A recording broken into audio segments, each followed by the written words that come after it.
اعوذ باللہ من الشیطان الرجیم بسم اللہ الرحمن الرحیم اللہم وفقنا لما تحب وترضى واجعل عاقبۃ امورنا خیرا ولا تکلنا الی انفسنا طرفۃ عین ابدا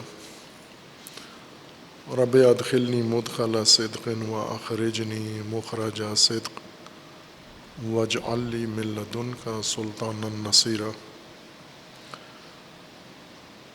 تبیین سورہ مبارکہ فاتحہ آیہ دوم الحمد للہ رب العالمین۔ منشور ہدایت میں اور کتاب ہدایت میں آغاز سورہ فاتحہ سے ہے، اور سورہ فاتحہ کا آغاز بسم اللہ الرحمن الرحیم کے بعد الحمد للہ رب العالمین سے ہے۔ حمد ستائش کمالات اور ان حسن و کمال و جمال کے مشاہدہ کے نتیجے میں جو ادراک حسن و کمال کے بعد پیدا ہوتی ہے اور اس کا انسان اظہار کرتا ہے۔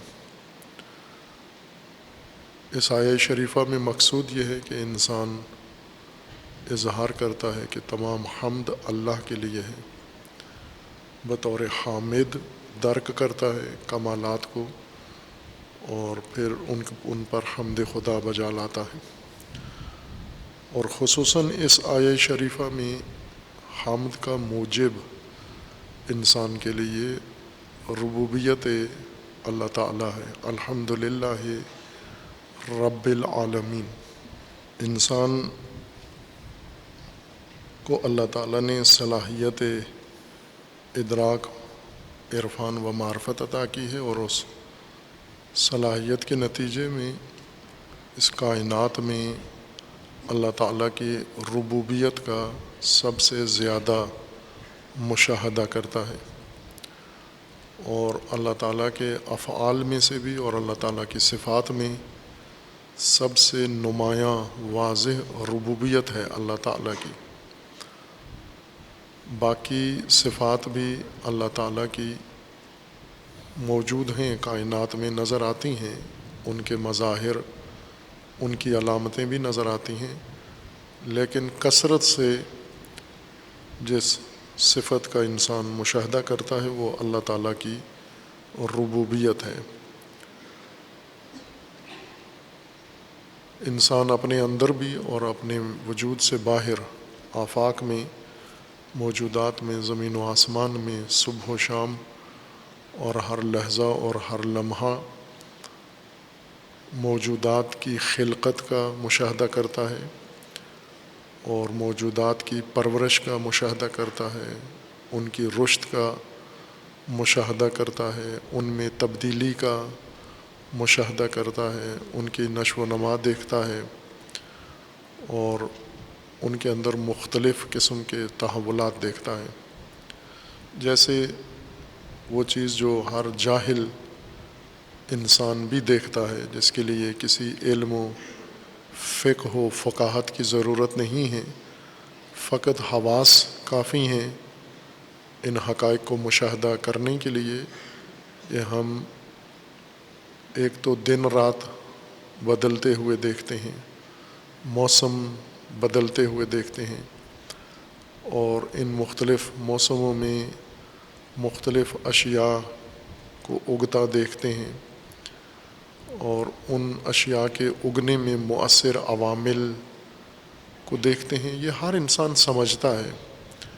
عموماً جو لوگ کھیتی باڑی کرتے ہیں، زارعین ہیں، یہ تعلیم یافتہ نہیں ہوتے زیادہ، قدیم میں بالکل نہیں ہوتے تھے، اب ممکن ہے بعض ان میں سے تعلیم یافتہ ہوں لیکن اکثر نہیں ہوتے، لیکن یہ تعلیم یافتہ لوگوں سے زیادہ بہتر ادراک رکھتے ہیں اللہ تعالیٰ کے اس بنائے ہوئے نظام کا۔ انہیں معلوم ہوتا ہے کہ کون سا موسم ہے اور اس موسم میں کس چیز نے اگنا ہے، کس چیز کے لیے مناسب موسم ہے، اور اس چیز کو اگنے کے لیے، بڑھنے کے لیے، پرورش کے لیے، پھلنے کے لیے، پھولنے کے لیے، کھلنے کے لیے کن اشیاء کی ضرورت ہے۔ یہ جو ان پڑھ ہو کر بھی ایک دہقان، کسان، باغبان بہت خوبصورتی سے اپنے کھیت کو آباد کر کے فصل اگا لیتا ہے، وقت پہ فصل کاٹ لیتا ہے، پھر دوسرے موسم میں تکرار کرتا ہے یا موسم بدلنے کے ساتھ ایک دوسری فصل کاشت کرتا ہے، یہ اس بات کی علامت ہے کہ بخوبی سمجھتا ہے اس نظام کو جو اللہ تعالیٰ نے بنایا ہے، اور یہ اس سے فائدہ اٹھا رہا ہے، اس کو دقیقاً سمجھتا ہے۔ اسے معلوم ہوتا ہے بارشیں کب نازل ہونی ہیں، اسے معلوم ہوتا ہے کہ بارشیں کب تھم جانی ہیں، گرمی کب بڑھے گی، سردی کب زیادہ ہوگی، یہ علم رکھتا ہے، اور یہی اس کی آگاہی، اور اس آگاہی کے نتیجے میں زمین سے مناسب استفادہ اس کی اس معرفت کی علامت ہے کہ یہ نظام الہی کو سمجھتا ہے، اور یہ نظام ہی ربوبیت کہلاتا ہے۔ یہی نظام ہے ربوبیت کا، اللہ تعالیٰ کا، یا اس ربوبیت کا ایک پہلو ہے۔ یا ایک مویشی پالنے والا عموماً غیر تعلیم یافتہ شخص ہوتا ہے، یا خاندان نسل اندر نسل مویشی پالتے ہیں، اور انہیں معلوم ہوتا ہے، مویشیوں کے تمام نظام کا انہیں علم ہوتا ہے کہ ان مویشیوں نے اگر دودھ دینا ہے تو کب دینا ہے، کیسے دینا ہے، بچہ ان سے اگر حاصل کرنا ہے کیسے ہونا ہے، ان کی رشد و پرورش کے لیے کیا چیزیں درکار ہوتی ہیں، ان کو ماحول کیسا فراہم کرنا ہے، کس جانور کو، مویشی کو کون سا چارہ ڈالنا ہے، اور کن چیزوں سے اس کو بچانا ہے، یہ ان ان پڑھوں کو سب معلوم ہوتا ہے۔ یہ معلوم کس چیز کا علم ہے؟ اللہ تعالیٰ کے نظام ربوبیت کا، جو خداوند تعالیٰ نے ان موجودات کے لیے مقرر فرمایا ہے، اور اسی طرح اپنے بارے میں انہیں علم ہوتا ہے، انسان کے متعلق انہیں علم ہوتا ہے کہ انسان کس طرح سے ولادت ہوتی ہے، ولادت کے بعد کس طرح سے اس کی پرورش ہوتی ہے، کیا چیزیں اس کو درکار ہوتی ہیں، وہ اسباب کیسے فراہم ہو جاتے ہیں۔ یہ سب ربوبیت کے مناظر و مظاہر ہیں جو انسان اپنے وجود میں اور اپنے باہر دیکھتا ہے۔ یہ سب کچھ سادہ ترین چیز جو ہر انسان بچہ بھی اور بڑا بھی سمجھتا ہے کہ جب انسان کا یا حیوان کا بچہ پیدا ہوتا ہے تو بچے کی خوراک، بچے کا دودھ بھی ساتھ ہی فراہم ہو جاتا ہے، جس کے لیے انسان کو کوئی کوشش نہیں کرنا پڑتی، تگ و دو نہیں کرنا پڑتی، کوئی اسے خرچ نہیں کرنا پڑتا، بلکہ اللہ تعالیٰ کا نظام ربوبیت ہے کہ یہ مخلوق جو وجود میں آئی ہے، اس کی پرورش کا ابتدائی سامان، ابتدائی عمر کی پرورش کا سامان، وہ بھی ولادت کے ساتھ ہی فراہم ہو جاتا ہے، انسان کی ولادت اور حیوان کی ولادت کے دوران۔ یہ سب مراحل انسان دیکھ رہا ہوتا ہے، لیکن اس آگاہی کے ساتھ نہیں دیکھ رہا ہوتا کہ یہ اللہ تعالیٰ کا نظام ربوبیت ہے۔ یہ آگاہی اور توجہ نہیں ہوتی، نظام کی اس سے سمجھ ہوتی ہے اور اس سے استفادہ بھی کر رہا ہے، جس حد تک سمجھتا ہے اتنا فائدہ بھی اٹھا رہا ہے، اس نظام میں باقاعدہ بہرمند ہو رہا ہے، لیکن یہ اسے معلوم نہیں کہ یہ کس کا بنایا ہوا نظام ہے، کس کی ربوبیت ہے، کس نے یہ سب کچھ فراہم کیا ہے۔ قرآن کریم کی بعض آیات میں اللہ تعالیٰ نے، جیسے سورہ واقعہ میں ہے، انسان کو اسی طرف متوجہ کیا ہے کہ یہ جو تم کھیت آباد کرتے ہو، ہرس کرتے ہو، بیج کاشت کرتے ہو، اس بیج کو زر کون کرتا ہے، اگاتا کون ہے، جو تم امنا کرتے ہو اس کو بچہ کون بناتا ہے، جو تم فلاں کام کرتے ہو اس کو اپنے مقصود تک، کمال تک، ہدف تک، ثمر تک کون پہنچاتا ہے۔ یہ توجہ دلانے کے لیے کہ اگر غور کرو تو اسی عمل کے اندر مشاہدہ کر سکتے ہو کہ یہ کس کا نظام ربوبیت ہے۔ انسان کا زیادہ تعلق بھی ربوبیت خدا سے ہے۔ ویسے تو اللہ تعالیٰ کی ہر صفت سے انسان کا تعلق ہے، جیسے ایک عام فہم مطلب سمجھانے کے لیے عرض کیا تھا کہ اللہ تعالیٰ کی صفات اور اللہ تعالیٰ کے اسماء یہ اللہ تعالیٰ کی سلطنت اور حاکمیت کو چلانے کے وزارت خانے ہیں۔ ہم اپنے انسانی نظام میں جس انتظامی تقسیم میں یہ کہتے ہیں کہ یہ وزارت خانہ فلاں کام کا ہے، یہ فلاں کام کا ہے، اسی طرح اللہ تعالیٰ کی مملکت کے بھی مختلف پہلو ہیں، شعبے ہیں، حصے ہیں، اور وہ شعبے اللہ تعالیٰ کی اسماء و صفات سے ادارہ ہو رہے ہیں، چل رہے ہیں۔ ان کی مدیریت اسماء اللہ کے ذریعے سے ہو رہی ہے۔ اسماء اللہ اللہ کی ذات کے ساتھ اہمیت رکھتے ہیں، علیحدہ حقائق نہیں ہیں، یعنی یوں نہیں کہ ایک اللہ کی ذات ہے اور 99 اللہ کے نام ہیں، صفت و موصوف کل ملا کر 100 بن جاتے ہیں، تو یہ تو شرک ہے اور بڑا شرک ہے۔ اس کا مطلب ہے 100 خداؤں کے قائل ہیں، 100 الہہ کو مانتے ہیں۔ ایک ہے وہ ذات الہی، ایک ہے وحدہ لا شریک ہے۔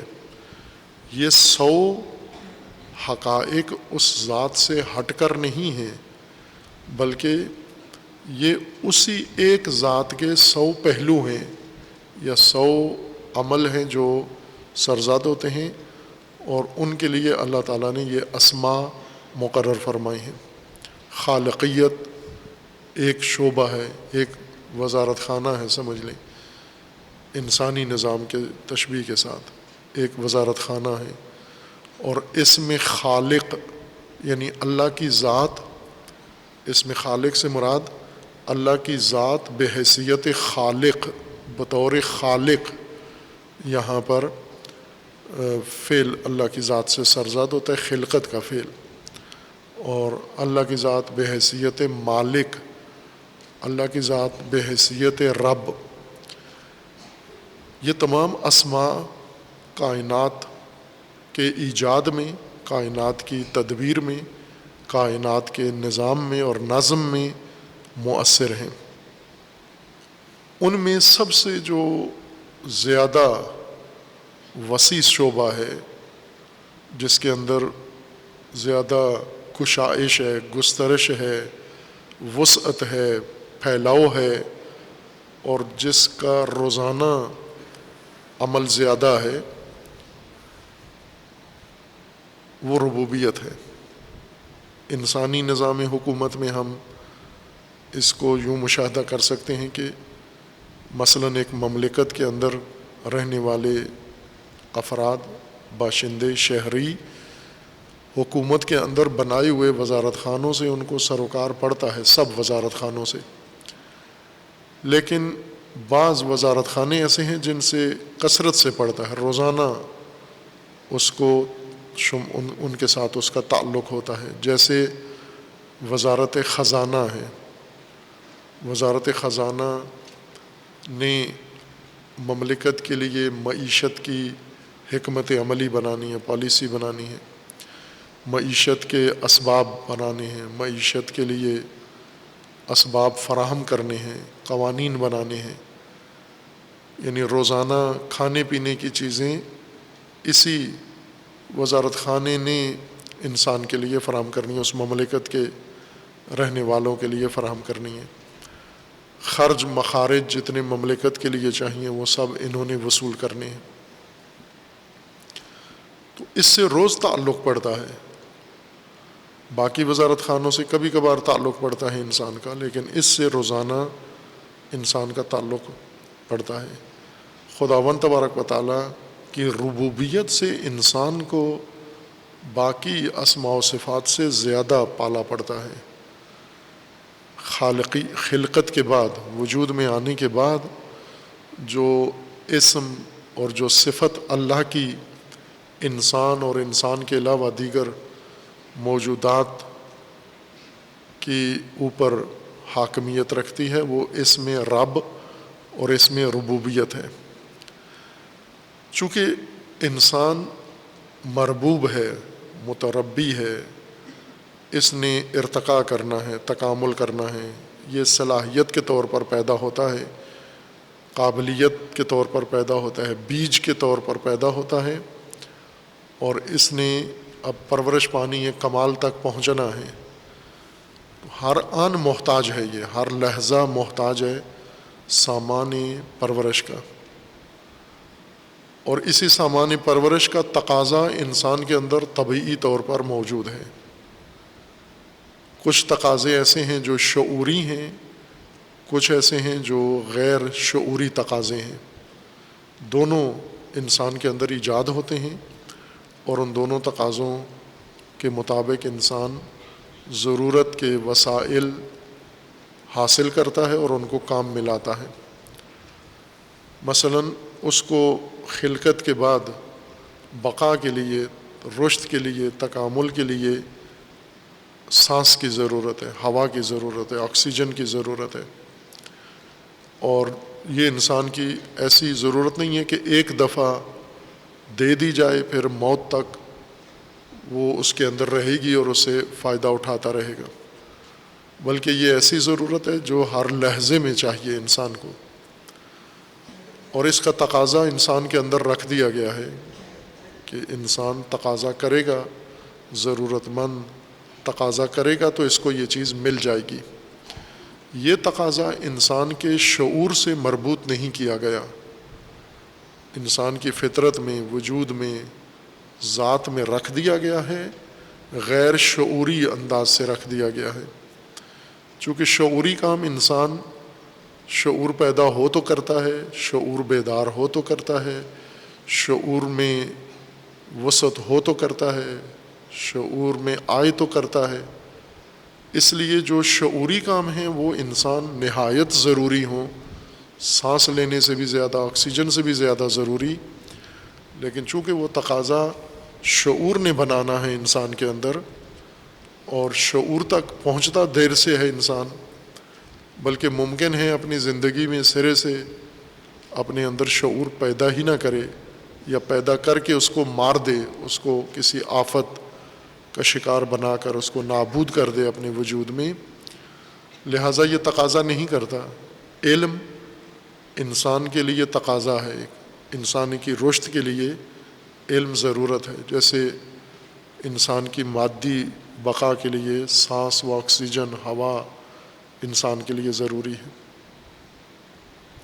علم بھی ایسا ہی ضروری ہے، یا شاید ایک لحاظ سے انسانی حقیقت کو مد نظر رکھ کر اگر کہیں تو تنفس سے زیادہ علم انسان کو رشد و تکامل عطا کرتا ہے۔ سانس سے بھی انسان کو تکامل ملتا ہے، لیکن علم سے زیادہ انسانی تکامل علم سے انسان کو ملتا ہے۔ علم ایک ایسی ضرورت ہے جو انسان کے شعور سے مربوط کر دیا گیا ہے، شعور ہوگا تو تقاضا کرے گا اور حاصل کرے گا، اگر شعور نہ ہوا اس کے اندر ممکن ہے یہ 100 سال زندہ رہے اور اسی طرح بغیر ضروری علم حاصل کیے ہی مر جائے، رشد کیے بغیر ہی مر جائے، چونکہ یہ تقاضا انسان کے شعور کے ساتھ جوڑ دیا گیا تھا۔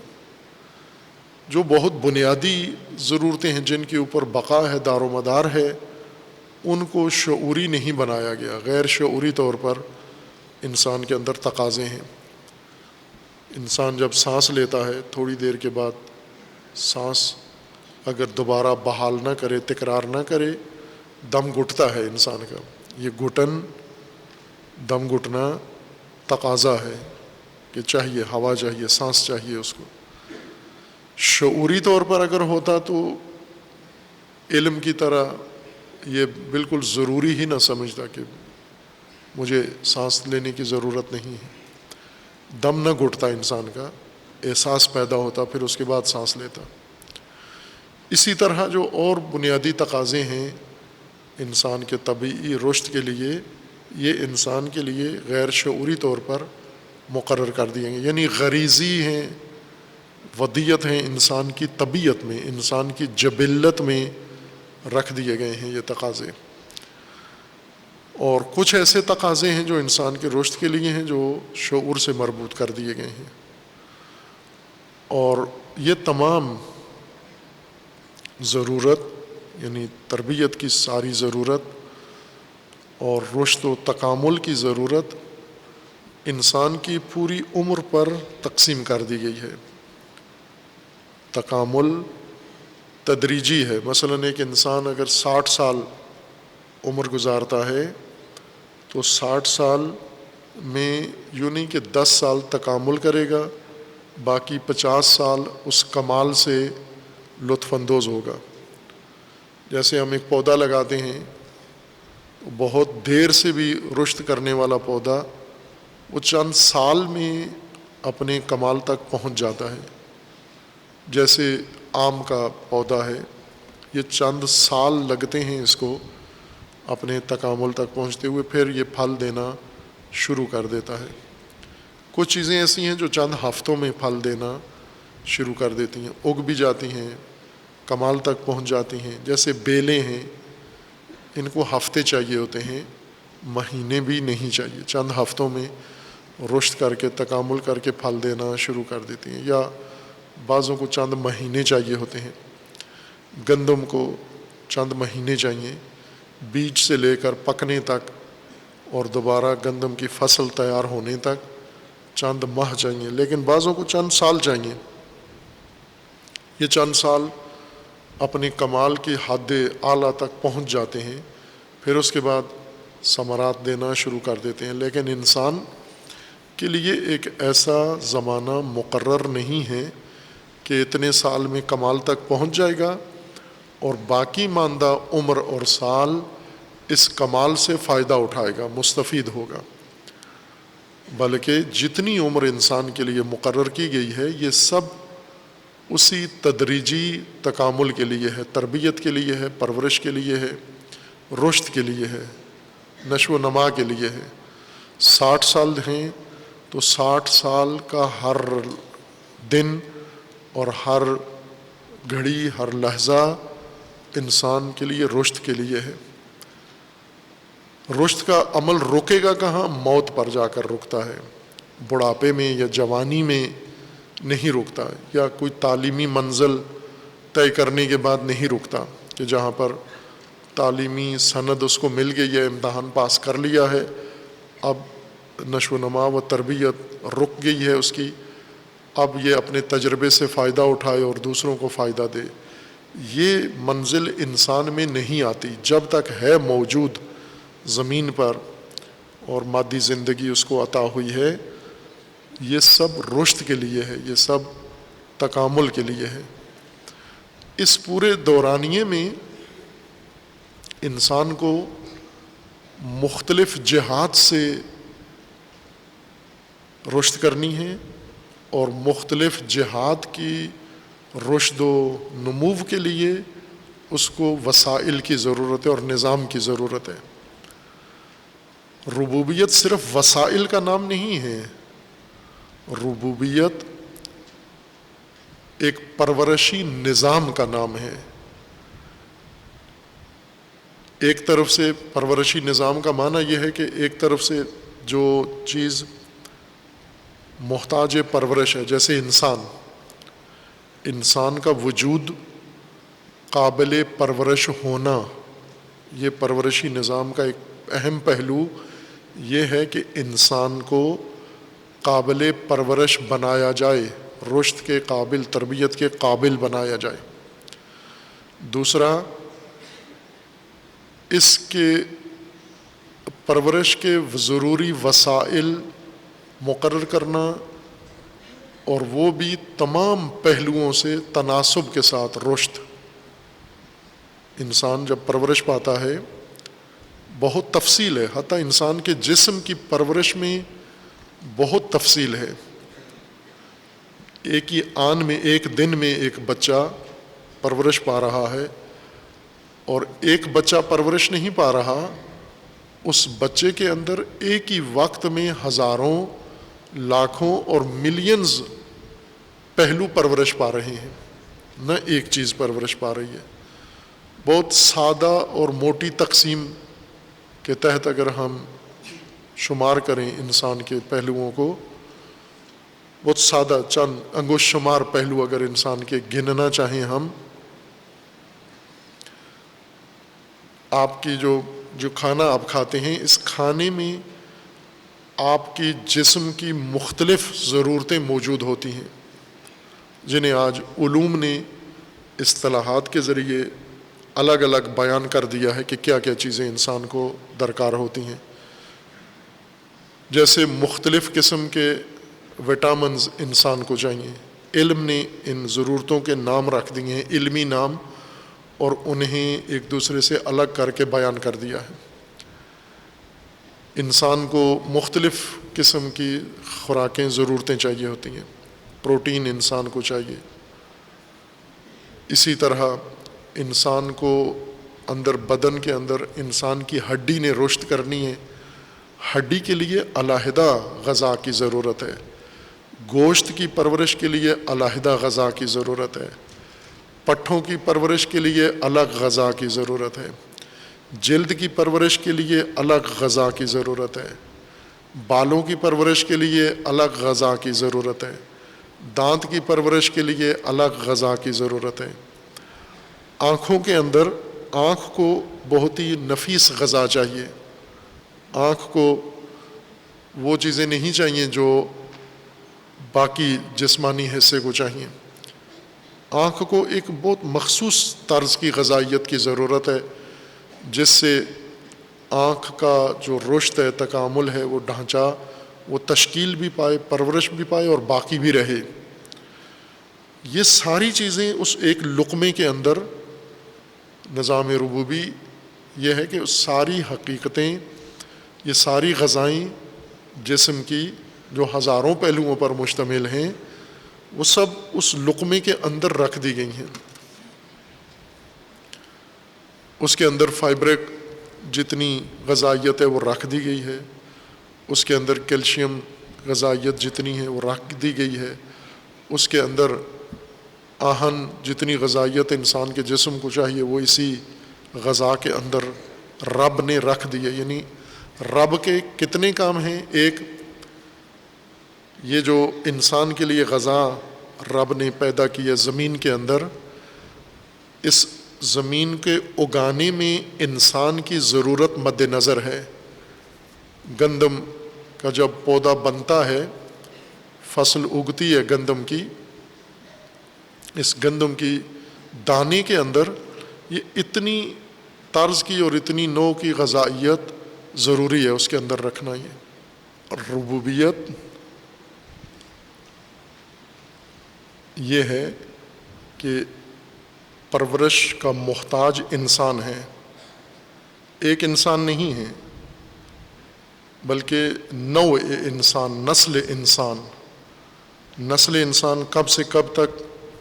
آدم سے قیامت تک، اس وقت بیک وقت موجود بنی آدم، نوع بشر، آج زندہ نسل 7 ارب انسان ہیں، 700 کروڑ انسان زمین پر رہتے ہیں، جن میں سے 22 کروڑ پاکستان میں ہیں، باقی ساری دنیا میں پھیلے ہوئے ہیں، شرق و غرب میں، مختلف بر اعظموں میں۔ یہ 700 کروڑ انسان، ان کو پرورش کے لیے وسائل پرورش چاہیے۔ پرورش نہ ان کو پیٹ بھرنے کے لیے کھانا چاہیے، پیٹ بھرنے کے لیے نہ، ان کی پرورش کے لیے، ان کی جسمانی پرورش کے لیے، ان کی شخصیتی پرورش کے لیے، ان کی نفس روح کی پرورش کے لیے، ان کی صلاحیتیں جو ان کے اندر ان 700 کروڑ انسانوں میں مختلف صلاحیتیں ہیں، ان مختلف صلاحیتوں کی پرورش کے لیے ان 700 کروڑ انسانوں میں جتنے اعضاء ہیں، جتنے اندام ہیں، جتنے ان کے مختلف پہلو ہیں، ان سب کو یکساں طور پر پرورش کے لیے وسائل کی ضرورت ہے۔ یہ وسائل پرورش کے، ان کے رشد کے، ان کے یہ رب نے فراہم کرنے ہیں، رب نے یہ وسائل مہیا کرنے ہیں۔ ان کی پرورش کی ضرورت اور اس ضرورت کے مطابق وسیلے کو ایجاد کرنا، بنانا، اور اس وسیلے کو اس حالت میں بنا کر انسان تک پہنچانا جو یہ تناول کرے، حاصل کرے، اس کے وجود میں جائے، اور جس جسم کے حصے میں یہ غذائیت درکار ہے وہاں پر پہنچ جائے۔ باہر ایک نظام بنائے گا ان وسائل کے اگنے کے لیے، پیداوار کے لیے، ایک رب دوسرا نظام بنائے گا اگنے کے بعد، تیار ہونے کے بعد، ان وسائل پرورش کے تیار ہونے کے بعد ان کو انسانوں تک پہنچانے کے لیے۔ تیسرا نظام ربوبیت کا، انسان کے اندر یہ وسائل اپنے اپنے متعلقہ پرورش کے شعبے تک پہنچ کر اور اس کو پرورش دیں، وہاں پہنچ جائیں اور پہنچ کر اس کا جز بنیں، اسی حصے کا، جسم کا جز بن کر وہی شکل اختیار کریں۔ جیسے انسان کو مختلف حصوں کو مختلف نوعیت کی غذائیت چاہیے، اور یہ ایک لقمے کے اندر ہے، یہ لقمہ پیٹ میں جاتا ہے، ہضم ہوتا ہے۔ اس کارخانے میں جس کا نام ہاضمہ ہے، اس میں اس لقمے کو تجزیہ کیا جاتا ہے، تجزیہ کیا کر کے علیحدہ علیحدہ ہر چیز بنا دی جاتی ہے۔ اس میں فضولات، فضلہ الگ کر دیا جاتا ہے جو اس کی حفاظت کے لیے ہوتا ہے، وہ غذائیت کے لیے نہیں ہوتا بلکہ غذا کی حفاظت کے لیے، پیکنگ کے لیے ہوتا ہے۔ یہ ساتھ تناول کرنا ضروری ہے، چونکہ اس سے الگ کر کے، باہر غذائیت الگ کر کے انسان کو نہیں دی جا سکتی، اس کے ہمراہ جائیے۔ اور جسم کے اندر یہ نظام رب نے تشکیل دیا ہوا ہے کہ وہ تصفیہ، پہلا تصفیہ یہ ہو کہ غذائیت الگ کر دی جائے، فضلہ الگ کر دیا جائے، پھر غذائیت کو دوبارہ پھر تجزیہ کیا جائے۔ اس غذائیت کے کتنے حصے کیے جائیں؟ جتنے جسم کے حصے ہیں، شعبے ہیں۔ جسم میں اعصاب ہیں، جسم میں مسل ہیں، پٹھے ہیں، عضلات ہیں، جسم میں ہڈیاں ہیں، ہڈیوں کی نوعیتیں مختلف ہیں، اور جسم میں ایسی چیزیں ہیں جو گوشت نہیں ہیں، چربی بھی نہیں ہے، جیسے آنکھ کا ڈیلا ہے، یہ نہ گوشت ہے نہ چربی ہے، یہ ایک علیحدہ انسان کے وجود کا یا جانور کے وجود کا حصہ ہے۔ اسی طرح بعض چیزیں ہیں، نہ گوشت ہے، نہ ہڈیاں ہیں، نہ چربی ہے، جیسے بال ہیں، جیسے ناخن ہیں۔ خوب ان ساری چیزوں کو الگ الگ غذائیت کی ضرورت ہے۔ وہ تجزیہ سارا انسان کے وجود کے اندر ہو کر پھر ترسیل کا نظام ہے کہ یہ خون میں شامل ہو کر یہ غذائیت ساری اپنے اپنے حصے میں پہنچ جاتی ہے، اور ہر جسم کا حصہ اپنی ضرورت کی چیز بر وقت دریافت کر لیتا ہے، اور یہ غذائیت اس میں جا کر شامل ہو جاتی ہے، اس جز کا حصہ بنتی ہے، اور اس کے جانے سے اس عضو میں رشد آتی ہے، ارتقاء آتا ہے، تکامل آتا ہے۔ بس ربوبیت صرف یوں نہیں کہ جیسے کسی جگہ پر ایک حاکم بیٹھا ہوا ہے اور فرمان دے رہا ہے۔ ربوبیت سے مراد یہ عملی نظام، یہ تکوینی نظام بنانا، پرورش کا، پرورش یافتگان، پرورش دہندگان، اور پرورش کا طریقہ، کہ یہ جو پرورش کا سامان ہے یہ پرورش کے محتاج حصے تک پہنچایا جائے اور ان میں تناسب بھی قائم ہو۔ یہ وہ چیز ہے جس سے انسان کو روزانہ سروکار ہے، پالا پڑتا ہے، لیکن اس کا انسان کو شعور نہیں ہے، معرفت نہیں ہے، آگاہی نہیں ہے۔ یہی کام جو انسان کا رب کر رہا ہے، انسان اسے غیر اللہ کی طرف نسبت دے دیتا ہے۔ نہ صرف نسبت دیتا ہے بلکہ یقین رکھتا ہے، باور رکھتا ہے۔ جیسے بچہ اپنی ماں کو ہی رب سمجھتا ہے، باپ کو رب سمجھتا ہے۔ بے شعور ہے، چونکہ ابھی اس کو شعور نہیں ہے کہ یہ رب نہیں ہے، یہ بھی میری طرح ہی ہیں، بلکہ مجھے تھوڑی ضرورت ہے پرورش کی، میں بچہ ہوں، انہیں زیادہ ضرورت ہے۔ روزانہ یہ جو راشن ان کو ملتا ہے وہ زیادہ مقدار ہے، ان کے ذریعے مجھے جو ملتا ہے وہ کم مقدار ہے، لیکن بچہ ہونے کی وجہ سے اس میں یہ احساس نہیں ہے کہ یہ بھی مربوب ہیں، میں بھی مربوب ہوں، ہم دونوں ایک طرح کے محتاج ہیں۔ یہ خود جن چیزوں کے محتاج ہیں، میں بھی انہی چیزوں کا محتاج ہوں۔ تو ایک محتاج پرورش کا دوسرے محتاج کے لیے رب نہیں ہو سکتا۔ جو خود پرورش کا محتاج ہے وہ دوسرے کو پرورش دہندہ نہیں بن سکتا۔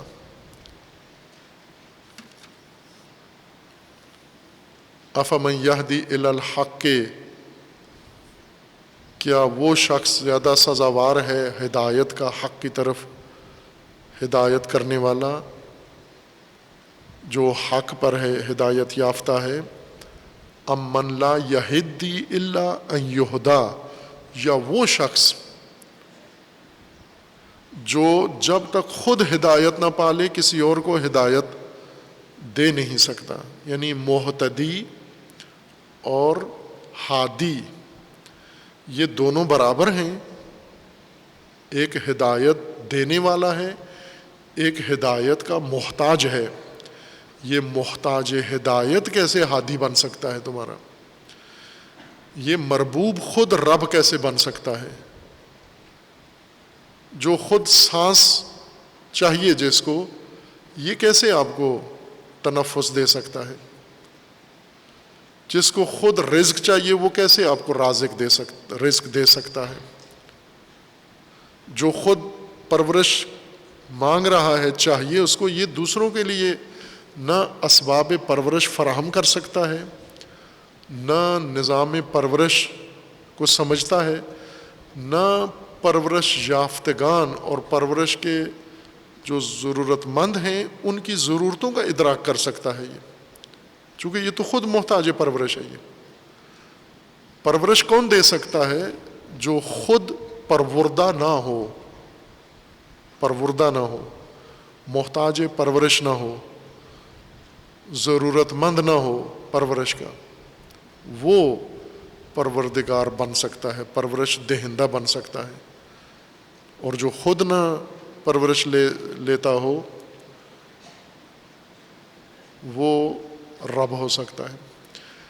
یہ شعور انسانوں میں نہیں ہے۔ جس طرح قرآن کریم میں ایک بے شعوری انسان انجام دیتا ہے، اور انبیاء کے ذریعے خداوند تعالیٰ نے ان احمقوں کو اس طرف دھیان دلوایا ہے، متوجہ کیا ہے کہ یہ جو پتھر کی مورتیاں تم بناتے ہو، مورتی تمہاری محتاج ہے، تم تراشو گے، تم خراشو گے، تم اس کو گھڑو گے تو یہ مورتی ایک شکل بن کر تمہارے سامنے آئے گی۔ پھر اس مورتی کو کہیں رکھنا ہے، تم نے اٹھا کے رکھنا ہے، اس کو گرنے سے تم نے بچانا ہے، اس کو چوری ہونے سے تم نے بچانا ہے، اس کی شکل تم نے بنائی ہے، اس کی ہر چیز تمہارے ہاتھوں سے ہوئی ہے۔ اور جب یہ بنا لیتے ہو، اس کو اٹھا کے رکھ لیتے ہو، پھر اس کو اپنا رب مان لیتے ہو کہ اس مورتی کی وجہ سے ہمیں سب کچھ مل رہا ہے، یہ مورتی ہمیں سب کچھ دے رہی ہے۔ اتنی حماقت ہے، اس سے بڑی حماقت انسان میں فرض نہیں ہو سکتی کہ ایک چیز جو تم نے خود ابھی بنائی ہے، اپنے ہاتھوں سے بنائی ہے، تمہاری مصنوع ہے، تمہاری پیداوار ہے، تمہاری صنعت ہے، یہ پلٹ کر تم ہی کیا فائدہ دے سکتی ہے؟ یہ کوئی آلہ بھی نہیں ہے، مورتی آلہ نہیں ہوتا، آلے سے انسان خود استفادہ کر کے کوئی نہ کوئی کام لے لیتا ہے. جیسے کلاہڑی ایک آلہ ہے، ہتھوڑا ایک آلہ ہے، چھری ایک آلہ ہے، اسی طرح کئی گینتی ایک آلہ ہے. یہ آلات ہیں مختلف قسم کے، انہیں انسان بروئے کار لا کر کسی کام میں لے آتا ہے. آلات کو، آلات یعنی وسیلے، ذریعے کسی دوسری چیز کے کام کے انجام دینے کے لیے. لیکن مورتیاں تو آلات کا کردار بھی ادا نہیں کر سکتی. آپ ایک چھری سے سبزی کاٹ سکتے ہو، مورتی سے نہیں کاٹ سکتے. وہ جو آلات جتنا بھی اثر نہیں رکھتی جو چیز، اسے تم مؤثر مان لیتے ہو، اسے رب مان لیتے ہو، اور یہ کہتے ہو کہ اس کی وجہ سے ہمیں سب کچھ مل رہا ہے. جو خود محتاج ہے تمہاری محتاج ہے. ربوبیت سب سے زیادہ مشہود اور ملموس ہے، اور ربوبیت میں انسان سب سے زیادہ غافل اور گمراہ ہے. یہی اگر شعور انسان میں آ جائے کہ میں جو کچھ دیکھ رہا ہوں یہ کیسے میرے وجود میں پہنچ کر اثر انداز ہو رہا ہے اور میں کیسے پرورش پا رہا ہوں، یہی کافی ہے انسان کے لیے. ہدایت کا سرا انسان کو مل جاتا ہے، اور اس سبق سے پھر اگلا انسان آسانی سے اگلا سبق خود پڑھ لیتا ہے، حاصل کر لیتا ہے. حمد اس ربوبیت کے مشاہدے سے پیدا ہوتی ہے. الحمد للہ رب العالمین. اب پھر یہاں پر متمم وہی سورہ منافقون والی آیت ہے، اذا جاءک المنافقون قالوا نشہد انک لرسول اللہ. منافق آ کر کہتے ہیں کہ ہم گواہی دیتے ہیں آپ اللہ کے رسول ہیں، اور اللہ کے علم میں ہے کہ آپ اللہ کے رسول ہیں. یعنی جس چیز کی یہ گواہی دے رہے ہیں وہ چیز حق ہے، درست ہے، وہ اللہ کو معلوم ہے. لیکن منافقوں کا یہ کہنا کہ آپ اللہ کے رسول ہیں یہ جھوٹ ہے ان کا. اسی طرح وہ افراد جو اللہ کی ربوبیت کا مشاہدہ ہی نہیں کر رہے، ادراک نہیں رکھتے، ربوبیت سے بہرہ مند ہو رہے ہیں، ربوبیت سے فائدہ اٹھا رہے ہیں، پرورش پا رہے ہیں، وسائل روزمرہ دریافت کر رہے ہیں، ہر شعبہ زندگی میں ان کے پاس وسائل موجود ہیں اور لطف اندوز ہو رہے ہیں، لیکن شعور نہیں رکھتے.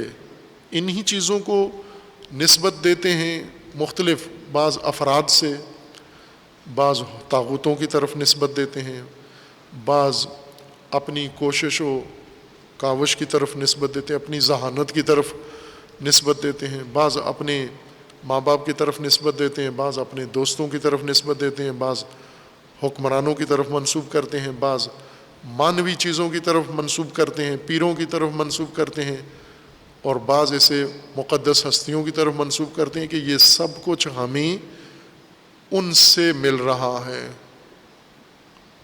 یعنی یہ رب ہیں ہمارے. کثرت سے یہ کہتے ہیں یہ آپ کی طرف سے مل رہا ہے، یہ آپ کی وجہ سے مل رہا ہے، یہ فلاں کی وجہ سے مل رہا ہے، یہ فلاں کے صدقے میں مل رہا ہے. یہ افراد جو کچھ انہیں مل رہا ہے رب کی ربوبیت کے مطابق ان کو مل رہا ہے، ربوبی نظام میں ان کو سب کچھ عطا ہو رہا ہے. لیکن جب ادراک و شعور کی بات آتی ہے یہ وہ سب کچھ منسوب کرتا ہے یا طبیعت کی طرف، نظام مادی کی طرف. اگر دو جماعتیں سائنس کی پڑھ لے تو طبیعت کی طرف منسوب کر دیتا ہے سب.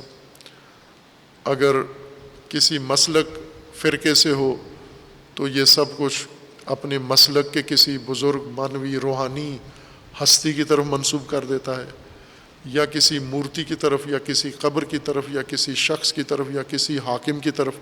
اگر سیکولر ہے، بے دین ہے، کوئی روحانی مانویات مقدسات نہیں مانتا، تو وہ ان حکمرانوں کی طرف اور عالمی نظام اقتصاد کی طرف اور مغرب کی طرف اور فلاں کی طرف حکومتی پالیسیوں کی طرف منسوب کر دیتا ہے کہ یہ ان کے طفیل سب کچھ ان کو مل رہا ہے۔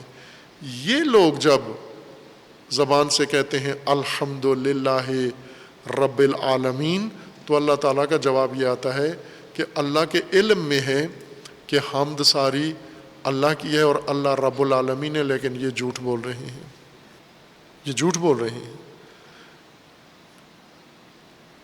الحمدللہ رب العالمین، رب العالمین کی ربوبیت پر اس کی حمد کر رہے ہیں، ربوبیت کی تصدیق کیے بغیر، ربوبیت اللہ کا ادراک کیے بغیر، ربوبیت اللہ کو مشاہدہ کیے بغیر، ربوبیت اللہ کی تصدیق کیے بغیر، ربوبیت اللہ پر گواہی دیے بغیر جب ربوبیت کی گواہی کا وقت آتا ہے تو یہ دوسروں کو رب ٹھہراتے ہیں، اپنی پرورش کا ذمہ دار دوسروں کو قرار دیتے ہیں۔ لیکن جب نماز پڑھتے ہیں، دعا پڑھتے ہیں، قرآن پڑھتے ہیں، وہاں پر الحمدللہ رب العالمین کہہ دیتے ہیں، چونکہ وہاں لکھا ہوا ہے یہ جملہ تکرار کرنا ہے، اللہ رب ہے۔ خوب یہ ایک طرح سے ایک بری مثال ہے، مناسب نہیں ہے، لیکن مطلب کو سمجھنے کے لیے یہ مثال توجہ کریں۔ جیسے آج دن یہاں یہ پاکستان کے اخباروں میں یہ خبریں چھپتی رہتی ہیں، یہ غیرت کے نام پر قتل، عورتیں نامحرم مردوں سے ناجائز تعلقات بنا لیتی ہیں، یہ روزانہ پاکستان میں 20 خبریں روز چھپتی ہیں۔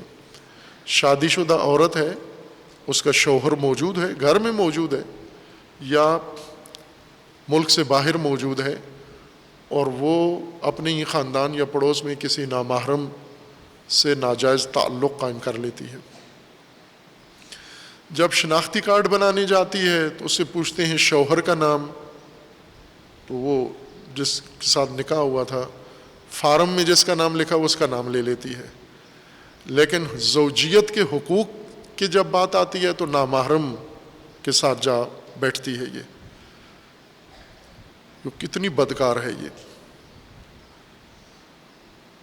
کہ جب کوئی فائدہ اٹھانا ہوتا ہے، شناختی کارڈ بناتی ہے، ووٹ ڈالنے جاتی ہے، پاسپورٹ بنانے جاتی ہے، اندراج ہوتا ہے، رجسٹریشن ہوتی ہے، کچھ ہوتی ہے، تو اس شوہر کا نام لے لیتی ہے جس کے خیانت کر رہی ہے جس کے ساتھ، اور جو نہیں ہے اس کا شوہر، زوجیت کے سارے جو حقوق ہیں وہ اس کے لیے اس نے رکھے ہوئے ہیں۔ خوب یہی حقیقت ہے کہ رب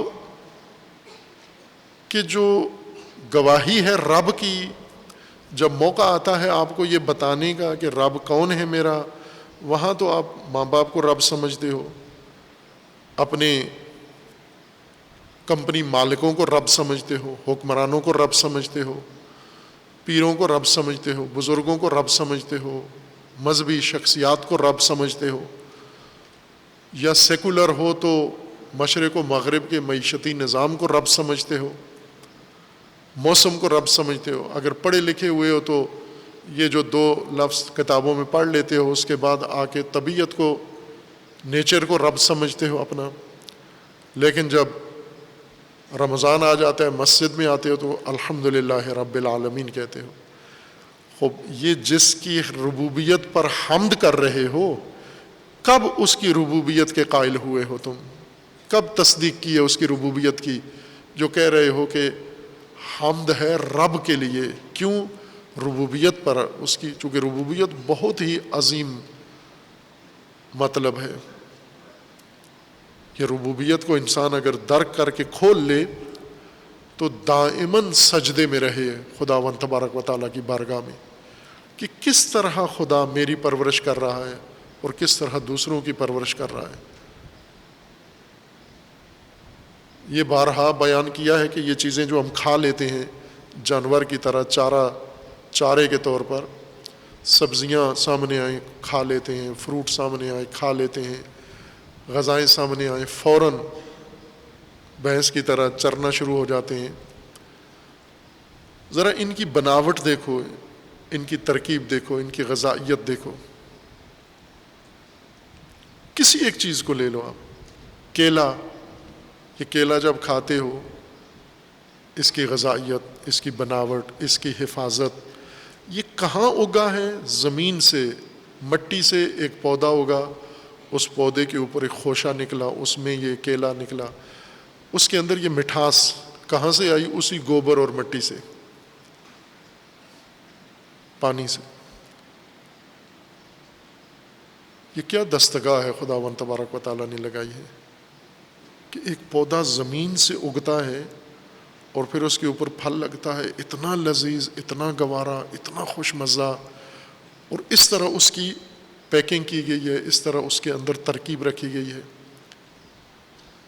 کیلے جیسی آئس کریم بنانے کے لیے، کیلے جیسی خوراک بنانے کے لیے انسانوں نے کتنی بڑی بڑی مشینیں بنائی ہیں، پھر جا کر وہ مواد تیار ہوتا ہے اور ان کے ذریعے سے یہ سامان تیار کرتے ہیں. اور اللہ تعالیٰ نے ایک سادہ سے نظام میں، ایک مٹی میں، کیچڑ میں پودا اگا ہے، اور اس پودے کے اندر اتنی نفیس پاکیزہ چیز خداوند تبارک و تعالیٰ نے لگائی ہے. اسی طرح ایک ایک کر کے کسی بھی شے کو کھولو، ہر موسم کا پھل، ہر موسم کی سبزی، ہر موسم کی خوراک، یہ تمہاری پرورش کا انتظام ہے، اہتمام ہے. کیلا منڈی سے خرید کے باپ تمہیں کھلائے تو باپ رب بن جاتا ہے، لیکن کیلا جو مٹی سے اگائے اور کیلے کے اندر یہ غذائیت رکھے، اور کیلے کے اندر یہ ذائقہ رکھے، کیلے کے اندر یہ طعم رکھے، کیلے کی یہ پرورش کرے، کیلے کو اتنا آپ کے لیے گوارا مفید قرار دے، اور اس کو دھیان بھی نہ جائے ہمارا کیلا کھاتے ہوئے کہ یہ ربوبیت کس کی ہے، کہ میرے لیے کہاں غذا اگی ہے، میں کہاں بیٹھ کر اس کو تناول کر رہا ہوں. یہاں انسان جانور سے بدتر ہو جاتا ہے. جانور میں یہ گواہی نہیں ہے کہ وہ الحمدللہ رب العالمین کا شعور نہیں رکھتا، ادراک نہیں رکھتا. انسان رکھتا ہے. سب سے زیادہ جو انسان کے لیے مشہود، ملموس چیز ہے، محسوس ہے اس کائنات میں اللہ تعالیٰ کی صفات و افعال میں سے، وہ اللہ کی ربوبیت ہے. باقی حقیقتوں تک، اللہ تعالیٰ کی باقی ذات کی معرفت، اسماء و صفات کی معرفت تک انسان کو سوچ سمجھ کے، غور و فکر کر کے پہنچنا پڑتا ہے. جیسے اللہ تعالیٰ کی وحدانیت ہے، اس کے لیے انسان کو سوچنا پڑتا ہے، غور کرنا پڑتا ہے، تدبر کرنا پڑتا ہے. لیکن ربوبیت کے لیے تو غور نہیں چاہیے، آنکھیں کافی ہیں، جو دیکھ رہے ہیں، جو کچھ انسان مشاہدہ کرتا ہے، یہ کافی ہے اس گواہی کے لیے. اسی مشاہدے سے ربوبیت دیکھتا ہے، اور یہ ربوبیت اتنی تحسین برانگیز ہوتی ہے، بے ساختہ اس کے منہ سے نکلتا ہے الحمدللہ رب العالمین. اور خصوصاً ربوبیت کو جس وسعت کے ساتھ دیکھتا ہے، یوں نہیں کہ میں اور میرا خاندان، میں اور میرا قبیلہ، میں اور میرا علاقہ، جو عموماً انسان غیر انسانی جب انداز اپنا لیتا ہے، انسان جب پست ہونا شروع ہوتا ہے، گرنا شروع ہو جاتا ہے، اس کو علامت کے طور پر محفوظ رکھیں اپنے پاس. جب بھی دیکھیں کہ میں پست ہو رہا ہوں یا نہیں ہو رہا، تو اپنے اندر کچھ علامتیں مشاہدہ کریں. اگر یہ احساسات اندر نظر آ رہے ہیں تو اس کا مطلب ہے پستی کی طرف ہوں. جیسا پہلے بیان کیا تھا کہ اگر نماز میں بے رغبتی ہے تو سمجھو منافقت آ گئی ہے اندر. منافقت آ نہیں رہی بلکہ آ گئی ہے، چونکہ قرآن منافقین کی یہ علامت بتاتا ہے کہ اذا قاموا الی الصلاۃ قاموا کسالی، جب نماز کے لیے وقت نماز آتا ہے سست ہو جاتے ہیں، کسالت آ جاتی ہے ان کے اندر، بیزاری آ جاتی ہے، بے رغبتی یہ منافقت کی علامت ہے، منافقت پیدا ہو گئی ہے. جیسے کرونا کے دنوں میں چھینک آئی ہے، نزلہ ہو گیا ہے تو علامت ہے کہ کرونا آ گیا ہے آپ کے اندر، پھر دوڑتے ہو، باقی بھی آپ سے دور ہوتے ہیں کہ یہ شخص کرونا کا مریض ہے. کرونا کے مریض سے بھاگو نہیں، کرونا کے مریض کو سنبھالو، علاج کرو. منافق سے بھاگو. جب دیکھو کہ نماز میں سستی کر رہا ہے بھاگو اس سے، یہ منافق ہے. قرآن فرما رہا ہے اذا قاموا الی الصلاۃ قاموا کسالی، اس سے بھاگو دور، یہ تباہ کرے گا آپ کو. اور خود سے متوجہ کرو کہ بھائی اپنا خیال رکھو، کچھ سوچو، اس منافقت کو دل سے نکالو. اسی طرح پستی اور گھٹیا پن، غیر انسانی درجے پہ انسان گر کے جا رہا ہے، اس کی علامت یہ ظاہر ہوتی ہے کہ انسان خود بین، خود خواہ، خود پرست بن جاتا ہے. میں، میرا خاندان، میرے ماں باپ، میرے بچے، میرا علاقہ، میری زبان، میری قوم، یہ میرا. ابھی یہ چند دن پہلے وزیر اعظم صاحب نے شاید وزارت عظمیٰ کے آخری دن، دوسرے دن وزارت جانی تھی، اس سے پہلے دن جو خطاب کیا انہوں نے، وہ 45 منٹ کا خطاب تھا، جس میں ٹی وی چینلز کے مطابق انہوں نے 228 دفعہ میں کہا ہے 40 منٹ میں. 40 منٹ کے خطاب میں 228 دفعہ میں، میرا، مجھے کا تلفظ کیا ہے انہوں نے. یہ چند دن پہلے کی بات ہے، چند ہفتے پہلے کی بات ہے. جب یہ احساس انسان کے اندر آ جائے، پھر توقع نہ رکھے کہ اس کو رب نظر آئے گا، ربوبیت نظر آئے گی، مشاہدہ ربوبیت کرے گا. وہ بھی ربوبیت کا مشاہدہ کہاں، جتنی اللہ کی ربوبیت میں وسعت ہے اتنا بڑا مشاہدہ کرے انسان. اللہ کی ربوبیت کتنی وسیع ہے، عالمین تک وسیع ہے، رب العالمین ہے. جب انسان گرنا شروع ہوتا ہے تو اللہ تعالیٰ کا قرآن مجید میں فرمانا ہے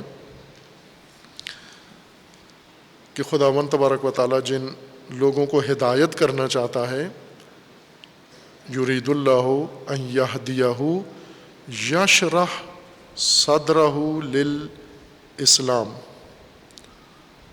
یہ شرح صدر ہدایت کی ایک بڑی علامت ہے. اور خدا جس کو گمراہ کرنا چاہتا ہے، ہلاک کرنا چاہتا ہے، اس کی علامت یہ ہے کہ اس کا ذہن، اس کا سینہ تنگ کر دیتا ہے، اسے وسعت کے ساتھ وہ حقائق نظر نہیں آتے. سورہ مبارکہ انعام آیا 125 میں اللہ تعالیٰ کا فرمانا ہے فَمَن يُرِدِ اللَّهُ أَن يَهْدِيَهُ يَشْرَحْ صَدْرَهُ لِلْإِسْلَامِ.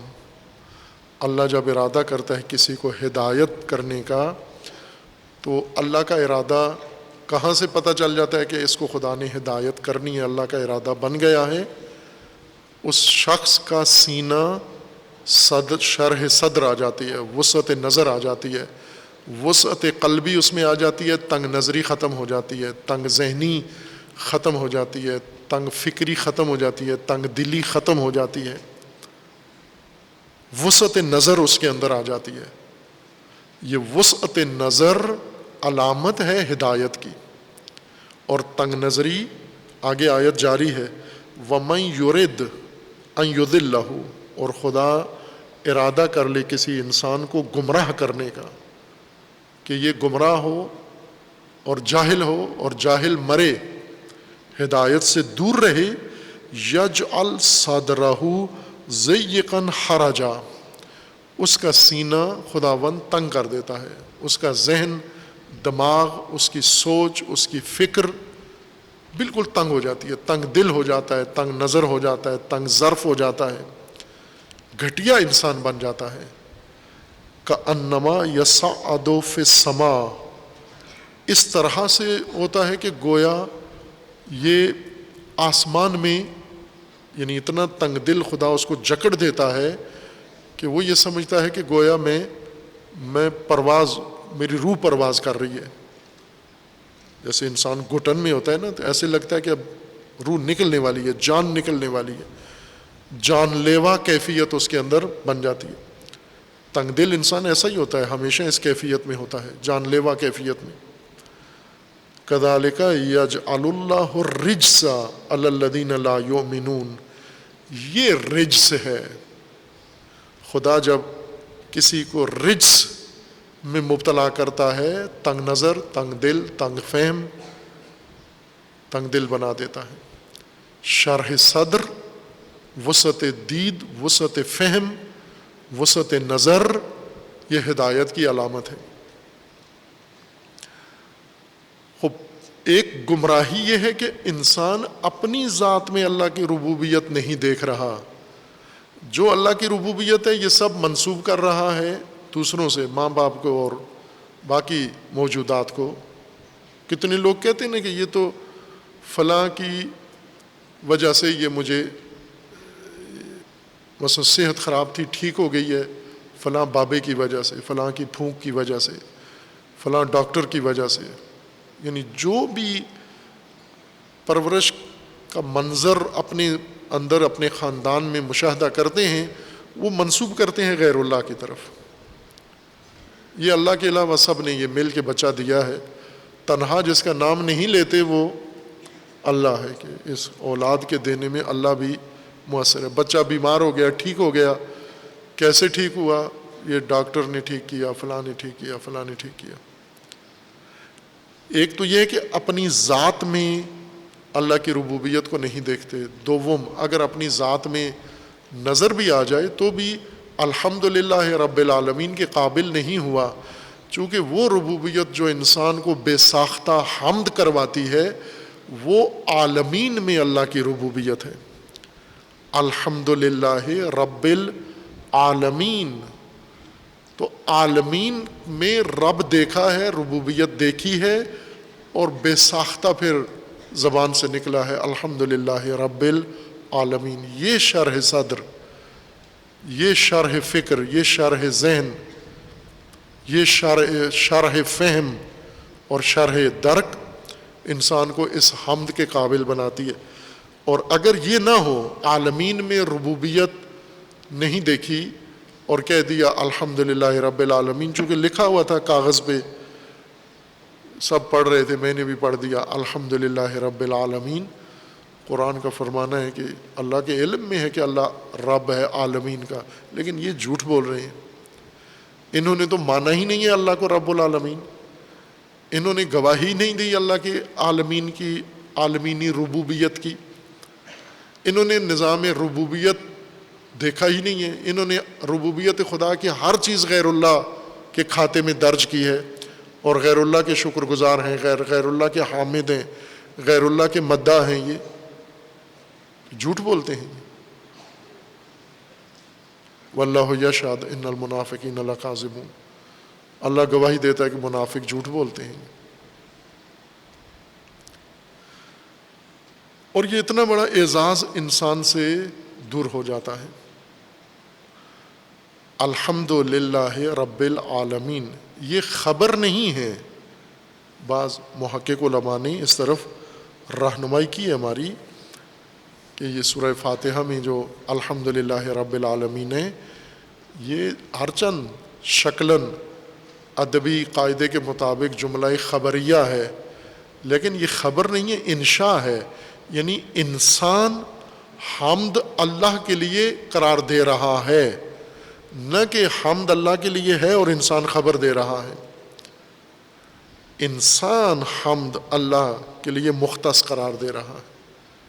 یعنی دوسرے لفظوں میں یہ کہتا ہے کہ میں ساری حمد رب العالمین کے لیے، تمام حمد رب العالمین کے لیے مخصوص کر رہا ہوں، ہر حمد رب العالمین کے ساتھ مخصوص کر رہا ہوں. اب یہ ربوبیت اتنی وسعت کے ساتھ، عالمین کی وسعت کے ساتھ سمجھنی ہے انسان نے. پہلے عالمین کو سمجھیں کیا ہے. عالمین کس کو کہتے ہیں؟ عالم کی جمع ہے عالمین، مفرد اس کا عالم ہے، لام کے اوپر زبر ہے، عالم، عالم نہیں، عالم یعنی دانشمند، دانشور، صیغہ فاعلی کے ساتھ عالم فاعل، یہ ہے عالم، خاتم، خاتم کی طرح عالم ہے، جیسے خاتم الانبیاء، خاتم الانبیاء نہیں، خاتم الانبیاء، خاتم، اس کا معنی مفرد اس کا عالم ہے اور جمع اس کی عالمین ہے، عوالم بھی ہے اور عالمین بھی ہے۔ قرآن مجید میں عالمین یہ جمع استعمال ہو گیا، رب العالمین۔ عالم بھی اسی علم سے ہی بنا ہے، جس سے عالم نکلا ہے اسی سے عالم بھی بنا ہے، عین لام میم، علم مصدر ہے، اسی مصدر سے علم بھی بنا ہے، اسی سے علم بھی بنا ہے، اسی سے عالم بھی بنا ہے، اسی سے عالم بھی بنا ہے، اسی سے علامت بھی ہے اور اسی سے عالمین بھی ہے۔ سب کا مادہ لفظی علم ہے، عین لام میم، جس کا مطلب عموماً کیا جاتا ہے دانش، آگہی، کسی حقیقت کی آگہی کو علم کہتے ہیں۔ جب انسان کے ادراک میں وہ حقیقت آ جائے، منعکس ہو جائے، اس کو علم کہتے ہیں۔ لیکن لغتاً علم عین لام میم آگہی کو نہیں کہتے، لغتاً اصلی مادہ اس کا، مادہ لغوی کا معنی نشانی ہے، کسی چیز کو نشانی لگا دینا اس کی پہچان کے طور پر۔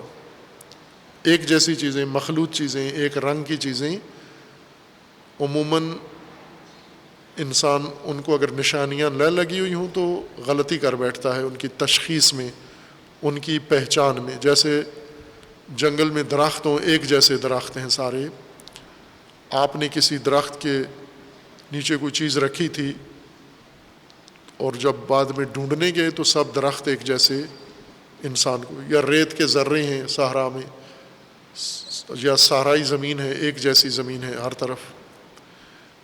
مویشی ہیں، ایک ہی نوع کے، ایک ہی قسم کے مویشی ایک جیسے ہوتے ہیں۔ بھیڑ بکریاں اگر تھوڑی ہوں تو وہ تو پہچانی جا سکتی ہیں، لیکن زیادہ ہوں، سینکڑوں ہزاروں کی تعداد میں ہوں، تو پھر تشخیص دینا مشکل ہوتا ہے کہ کون سی بھیڑ اور کون سی بکری۔ اسی طرح اونٹ ہیں، باقی جانور ہیں جن کے اندر مماثلت ہوتی ہے، مشابہت ہوتی ہے، ان کی پہچان میں مشکل پیش آتی ہے۔ ہر جگہ یہ کوئی عرب مویشیوں کی خصوصیت نہیں ہے، ہر جگہ، چائنا میں بھی ایسا ہی ہے، بلکہ خود آپ کو چائنی لوگوں کے بارے میں یہ مشکل پیش آتی ہے۔ چائنیوں کی شکلیں آپ کو ایک جیسی نظر آتی ہیں، اگر کوئی ایک شخص آئے آپ کے پاس بیٹھے، نام پتہ پوچھیں، یہ چلا جائے، پھر دوسرا بندہ آ جائے تو آپ یہ سمجھیں کہ وہی واپس آیا ہے، ایک جیسے لگتے ہیں سارے آپ کو۔ جو مماثل ہیں، مشابہ ہیں، ایک شکل والے ہیں، ان کی پہچان کے لیے علامتیں لگا دیتے ہیں، نشانیاں لگا دیتے ہیں کہ بعد میں جب دوبارہ ان کو دیکھیں تو ہمیں پتہ چل جائے وہ کون سا فرد ہے جو ہمارے مد نظر ہے۔ اور یہ سب کرتے ہیں، ہر ملت میں یہ کام کرتے ہیں، اور ہر ملت میں اس عمل کا ایک نام ہے۔ عربی میں اس کا نام، اس نشانی لگانے کو کہتے ہیں علامت، علامت گزاری، علامہ، علامت لگا دی آپ نے۔ علامہ، علامت کے ذریعے پہچان لیا آپ نے، علامت لگانا، پھر اس علامت کی مدد سے اس کو تشخیص دے لینا، پھر یہی تشخیص کے معنی میں استعمال ہونے لگا یہ لفظ علم، معرفت و آگہی۔ معرفت و آگہی نہیں، آگہی کے لیے جو علامت لگائی تھی وہ علم ہے، اس کے ذریعے سے جب پہچان دی جاتی ہے چیز تو پھر اس پہچان کا نام بھی علم پڑ گیا۔ آگاہی کے ذریعے، علامت کے ذریعے یا نشانی کے ذریعے کسی چیز کی پہچان کو علم کہتے ہیں۔ بعد میں یہ مطلق آگاہی اور مطلق پہچان اور ادراک کے معنی میں استعمال ہوا۔ علم اسی نشانی کو کہتے ہیں جو چیز مخصوص ہو جائے، کسی نام ہے، اگر کسی شخص کی علامت بن گیا ہے تو اس کو کہتے ہیں یہ علم ہے، یہ نام۔ جیسے بچہ پیدا ہوتا ہے نام رکھ دیتے ہیں، کوئی بھی نام رکھتے ہیں اس کا نام، مثلا باقر، بچہ پیدا ہوا اس کا نام باقر رکھ دیا، صادق رکھ دیا، تو یہ باقر اس بچے کے لیے علم کہلاتا ہے عربی قانون میں۔ علم کا مطلب کیا ہے؟ یعنی یہ نام اس کی علامت ہے، اس کی پہچان کا ذریعہ ہے۔ علم، علامت جو پہچان کے لیے مقرر کیا جائے۔ اسی سے عالم بھی بنا ہے، علم سے عالم بنا ہے۔ عالم وہ شے جس کے ذریعے سے آگہی حاصل کی جائے، پہچان کی جائے، وہ آلہ، وہ وسیلہ، وہ ذریعہ جس کے ذریعے سے کسی کی پہچان کی جائے، کسی کی شناخت کی جائے، تشخیص کی جائے، آگہی حاصل کی جائے، اس کو عالم کہتے ہیں۔ علامت وہ خصوص نشانی کو علامت کہتے ہیں۔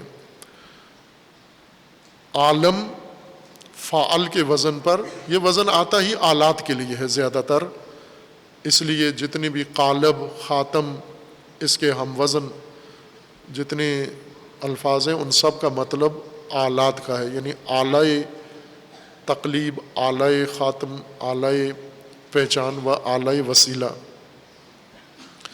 عالم ذریعہ، پہچان کا ذریعہ، یا جس آلے کے ذریعے، جس وسیلے کے ذریعے شناخت کی جائے، آگہی حاصل کی جائے۔